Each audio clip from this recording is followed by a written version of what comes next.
बिस्मिल्लाहिर्रहमानिर्रहीम। अस्सलाम वालेकुम। तमाम पाकिस्तानियों को बहुत बहुत मुबारक हो कि अल्लाह ताला ने पाकिस्तान पर फिर करम किया है और पिछले चंद हफ्तों के दौरान ये तीसरी बड़ी डिस्कवरी है, तीसरी बड़ी दरियाफ्त है तेल के कुएँ की। और अल्लाह ताला ने पाकिस्तान को बहुत नवाजा है और उसका एक और सबूत हमें मिल गया है। और आपको पता है कि पाकिस्तान का सबसे ज़्यादा बिल, पाकिस्तान का सबसे ज़्यादा ख़र्चा, सबसे ज़्यादा डॉलर्स जो ख़र्च होते हैं वो तेल की दरामद पर ही होते हैं। हम तेल ख़रीदते हैं, इतनी बड़ी आबादी 22 करोड़ माशाल्लाह लोग हैं, उनके लिए ज़ाहिर है तेल की ज़रूरियात के लिए पूरी करने के लिए हमें तेल दरामद करना पड़ता है, ख़रीदना पड़ता है।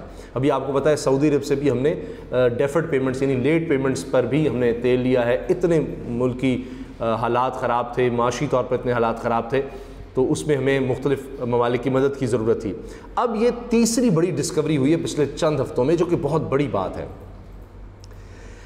ये एक तरफ तो बहुत बड़ी बात है, लेकिन एक तरफ हमारे लिए एक हैरानकुन बात और है। अब जो मैं बात कहने लगा हूँ वो आपने गौर से सुनना है, ताकि एक तरफ हमें अल्लाह का शुक्र भी अदा करना है इसके लिए और सोचना भी है कि फिर भी हम क्यों पीछे हैं। अल्लाह ताला ने हमें इतना खूबसूरत, इतना मादनियात से माला माल मुल्क दिया है, फिर भी हमारी अपनी कोताही है कि हम उससे फ़ायदा नहीं उठा रहे। दुनिया में 24 से 25 कुएँ खोदे जाएँ तो एवरेज ये है औसतन तब जाकर एक कुएं से आपको तेल या गैस के ज़खायर मिलते हैं। मैं दोबारा अर्ज़ करता हूँ, यानी 24 से 25 दफ़ा आप कुआं खोदेंगे मुख्तलिफ़ जगहों पर जाकर, तो उसमें औसत ये है, एवरेज ये है कि उसमें से कोई एक ऐसा कुआं आपको मिलेगा जिसमें से तेल और गैस के ज़खायर आपको मिल जाएंगे।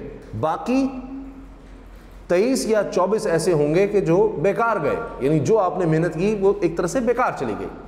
पाकिस्तान में एवरेज है 16 कुओं पर एक डिस्कवरी। अंदाज़ा लगाएं कितना फ़र्क है। यानी अल्हम्दुलिल्लाह पाकिस्तान में अगर 16 कोशिशें की जाएं तेल और गैस के ज़खायर को दरियाफ्त करने की, तो उनमें से एक कामयाब हो जाती है। ये कितनी बड़ी बात है। लेकिन फिर सवाल ये उठता है कि फिर भी हमारे मुल्क में हम क्यों दरामद कर रहे हैं तेल, इतनी ज़्यादा अब तक हम ज़खायर क्यों नहीं दरियाफ्त कर सके। उसकी वजह यह है मुल्क की सिक्योरिटी की सूरत हाल, हमारे मुल्क में करप्शन का बाज़ार का गर्म होना, कि बाहर से कोई कंपनी आएगी तो किक बैक्स लिए जाएंगे। आप देख लें इस वक्त भी कितने केसेस चल रहे हैं, यही मसाइल कि पता नहीं किस तरह के उसमें डील्स कर दी, उसमें मुल्क को नुकसान पहुंचा दिया। आज भी मिफ्ता इस्माइल साहब को देख लें आप, शाहिद खान अब्बासी साहब को देख लें आप, दीगर कई लोगों को देखेंगे। डॉक्टर आसिम साहब पर 650 अरब का एक दौर में पता लगा जनाब कि उन पर इल्ज़ाम है कि उन्होंने मुल्क को नुकसान पहुँचाया, वो भी वज़ीर इसी काम के थे। तो इस तरह से जब मुल्क में ये सब कुछ हो रहा होगा तो फिर तवज्जो इस चीज़ पर थोड़ी होगी कि कोई बाहर की कंपनी आ रही है या मुल्क की भी कंपनी आ रही है, उसको पता है कि जनाब मैंने इनकी जेब गर्म करनी है, करोड़ों अरबों रुपया मैंने इनको देना है, फिर जाकर मैंने पैसे लगाने हैं और उसमें से भी तेल गैस निकले ना निकले वो अलग से है। क्योंकि एक कुआं खोदने पर तकरीबन 5 से 7 मिलियन डॉलर का खर्चा आता है। 5 से 7 मिलियन डॉलर का मतलब है 50 से 70 लाख डॉलर। तो ये 1 अरब रुपए से भी ज़्यादा बन जाएगा एक कुएं पर। अब इतनी बड़ी इन्वेस्टमेंट एक कंपनी करने जाएगी और उस पर भी यकीन नहीं है कि उसमें से तेल या गैस निकल आएगा 1 अरब रुपए लगाने के बाद भी। और फिर आप देखें कि यानी 16 कुएं आपने अगर खोदने उसमें जाके एक मिलेगा, लेकिन जब मिल जाएगा तो फिर जाहिर है वो फिर सारी इन्वेस्टमेंट वापस आ जाती है। चलें एवरेज लगा लेते हैं कि एक कुएं पर अगर 1 अरब रुपया लगाया तो 16 कुएं 16 अरब रुपया लग जाएगा। लेकिन जब पैसे वापस आएंगे, उसमें से तेल और गैस के ज़खायर आ जाएंगे, फिर तो बहुत तेज़ी से पैसा रिटर्न हो जाता है। और ये कोई आसान काम नहीं है कुआं खोदना, इसके लिए बड़ी एक्सपर्टीज़ चाहिए। 3500 से 5200 मीटर तक आपको नीचे जाना पड़ता है औसतन, फिर जाकर ये डिस्कवरी होती है तेल या गैस की।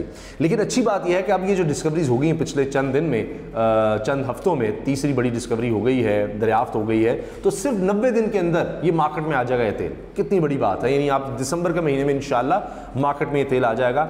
और उसकी वजह से ये जो हमारे पिछले चंद हफ्तों में तीसरी, जिसका मैं अर्ज़ कर रहा हूँ कि ये दरियाफ्त है तेल की, इसमें हमें कम से कम करोड़ों डॉलर सालाना बचेंगे।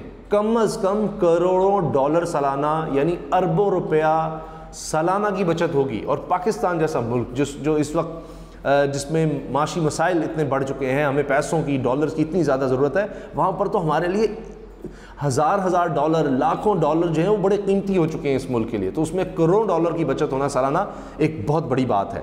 और इसमें पाकिस्तान में एक्सपर्टीज़ मौजूद है। मारीपुर है, मारी पेट्रोलियम, अच्छी बात यह है कि अब सिक्योरिटी इंप्रूव कर रही है, पाकिस्तान की सिक्योरिटी सूरत हाल बेहतर हो रही है, तो इस वजह से अब जो कंपनीज़ हैं वो ज़्यादा इंटरेस्ट शो कर रही हैं, और जैसे जैसे डिस्कवरी ज़्यादा होंगी तो इंशाल्लाह बाहर की कंपनियाँ भी इसमें आएंगी।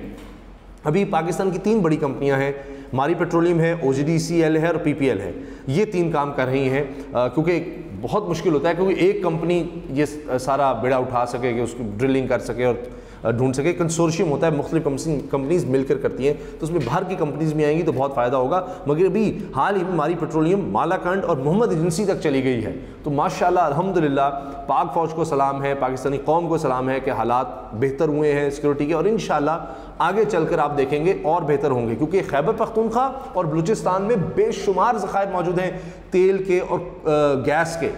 कोशिश ये करनी है यही कि कुएँ खोदते चले जाएं, देखकर ज़ाहिर है ऐसे नहीं होता कि आप जाकर कहीं भी खोद लें, पूरी स्टडीज़ होती हैं उसके बाद, तो इंशाल्लाह 16 में से 1 में आपको कामयाबी मिलेगी।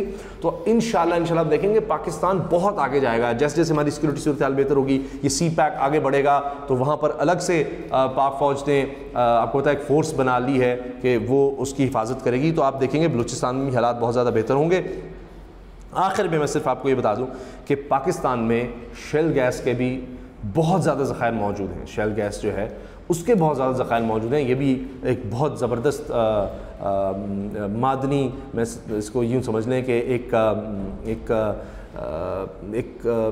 कीमती ज़ख़ीरा है, मादनी ज़ख़ीरा, लेकिन उसकी डिस्कवरी के लिए तकरीबन $2,80,00,000 लगते हैं कि एक कुएँ पर ख़र्चा आएगा, तो वो तकरीबन आप यूँ समझ लें कि इससे 3-4 गुना हो जाता है। तो इस वजह से कि ये जो तेल और गैस का आम हम कुआं खोदते हैं, इसकी बजाय शेल के जो आप करते हैं वो पहाड़ों में पत्थरों से निकलती है वो गैस, वो भी पाकिस्तान में बहुत ज़्यादा मौजूद है, लेकिन उसका ख़र्चा कई गुना है, तो उस पर पाकिस्तान में अभी इन्वेस्टमेंट नहीं हो रही। उस पर अगर होने लग जाए तो फिर और ज़्यादा ज़खायर हमें गैस के मिल सकते हैं। बहरहाल दुआ ये करनी चाहिए कि इसी तरह से अल्लाह ताला पाकिस्तान पर करम करते रहें कि और बड़ी डिस्कवरीज़ हों आने वाले दिनों में, और बड़ी डिस्कवरीज़ हों, इससे भी बड़ी बड़ी हों, ताकि पाकिस्तान का जो बिल है, दरामदी बिल है, वो कम हो जाए। और आप यकीन करें कि अगर ये पाकिस्तान का सिर्फ तेल ही पाकिस्तान में पाकिस्तान खुद कफील हो तेल और गैस में, तो पाकिस्तान के कर्ज़े भी उतरने लग जाएंगे और पाकिस्तान में खुशहाली आ जाएगी, बहुत तेज़ी से खुशहाली आ जाएगी, क्योंकि सबसे बड़ा हमारा बिल ही है तेल और गैस का। तो अगर इसमें हम हमें कहीं से ख़रीदना ना पड़े, मुल्क की ज़रूरियात पूरी हो जाएं, और फिर अल्लाह करे कि इतना ज़्यादा हम दरियाफ़्त कर लें ये कुएँ और तेल और गैस का कि हम एक्सपोर्ट कर रहे हों, फिर तो पाकिस्तान आप देखें कि चंद ही सालों में दुनिया के ताकतवर तरीन मुल्कों में चला जाएगा इंशाअल्लाह ताला। अल्लाह हाफ़िज़।